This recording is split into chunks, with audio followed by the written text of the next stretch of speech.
1 साल होने को है। इतनी ज़्यादा इन्वेस्टमेंट करने के बावजूद भी कारोबार नहीं चल रहा। बिलबोर्ड्स भी लगवा लिए, अखबारात में इश्तिहारात भी लगवा लिए। अब करूं तो क्या करूं? आपकी परेशानी का हल है न्यूज़ अलर्ट के पास। भूल जाएं पुराने तरीके, क्योंकि ये दौर है सोशल मीडिया का। अपने बिजनेस की तशहीर और सोशल मीडिया मार्केटिंग के लिए राब्ता करें न्यूज़ अलर्ट के साथ।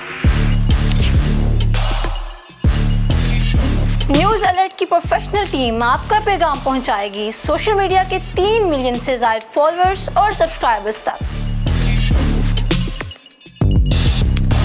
तो परेशानी कैसी? फोन उठाएं और न्यूज़ अलर्ट का नंबर घुमाएं।